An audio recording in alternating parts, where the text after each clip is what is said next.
یو انسان د زړه درد او د هغې د خولې نه وتلي هغه حقایق چې تاسو به ډېر حیران کړي. راځئ ما خو یو ځلې اورېدلي خو له تاسو سره یو ځلې بیا هم شریکوم چې آیا داسې ستونزو سره تاسې هم مخ شوي یاست یا نه. یو ورځ مې اراده وکړه چې لاړ شم چکر ته او ننګرهار نه پېښور ته. تورخم ته چې راورسېدم وخت د مازدیګر و، په غرونو زیړی لمر و. تورخم کې یو پلانکوچ ته وختم، په زړه بېغمه او خبر نه وم له غمه. نو چې کله مو پلانکوچ عطاباد ته رارسېږي او پولیس راته ودرېږي، پولیس راته ویلې ځوانه کوم خوا ته روان یې؟ پوهېږم چې افغان یې. پولیس بیا راته ویل چې ځوانه راکړه ماجرکاټ او ما 2 لوټه کلکاته. ما 2 د سلو لوټ پولیس ته جیب کې کړه دننه، او پولیس چې وکاتله پولیس راته ویلې په دې کله نه خلاصېږي او له ځانه نه شرمېږي، 15,000 به راکړې بیا به ځې په خپله مخه او په ښه زما څخه. نو ما ویل چې د 15,000 خو نه لرم اوس او غریب یم یو بېکسو. بیا زر تر زره بوتلم تاڼې ته تاڼهدار او نصیب و زما خواره. په ما غریبې تېره د غم سپږله په تاڼه کې او 100 کسه او کوټه کې. سبا چې 10 بجې شو بیا بوتلو عدالت ته او د جج صاحب قضاوت ته. جج ویل چې پوره 3,000 د یو کال جریمه شوه او زما دا فیصله شوه. نو جج ویل 15 شپې ورځې به جیل کې ته بندي او شپه ټوله به ډیپټي. نو چې راغلو سنټر جیل ته ټول پراته پکې مهاجر او ډېر کم د پېښور و.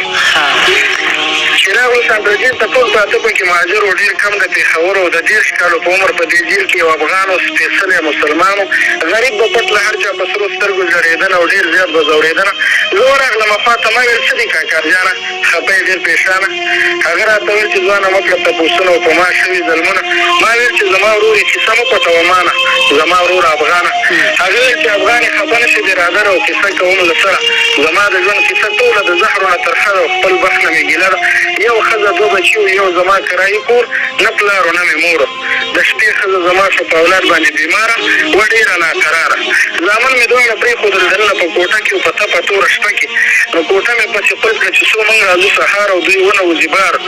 د شپې مې ښځه بوتله روغتون ته د کریټیانو او بیا ویل ډاکټرانو مریض دې په تکلیف دی، دوایي راوړه له ښاره هېڅ نشته بله چاره. نو چې کله زه دوا په شیرپاو ته شوم روان و، ولاړو پولیسانو. پولیس راته ویل ماجره ډېرې بې غیرته او د ګاډي ښه راښکته. نو پولیس چې ماجرکاټ هغه دم ما نه وغوښتلو، زړه زما ودرزېدلو.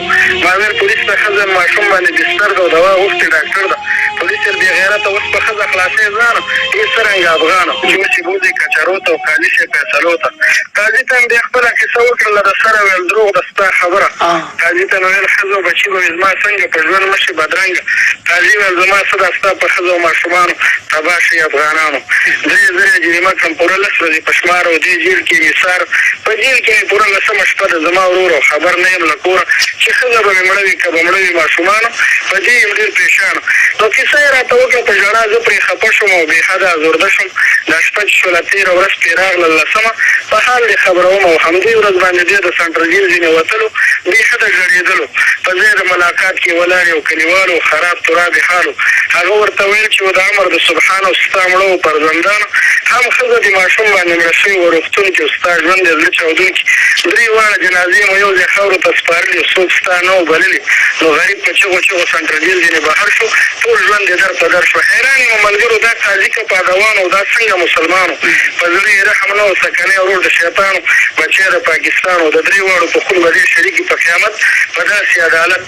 نو ګیله مو درنه کېږي زموږ د قام مشرانو په تش نوم افغانانو. د خدای لپاره نور زموږ په حال شي خبردار، څوک نه لرو غمخوار. او په جیل کې یو افغان د پنجابي کوي خدمت په کار دی خجالت. نو په ژوند کې ثمرګي دا زما یو خاطره وه له زهرو نه ترخه وه.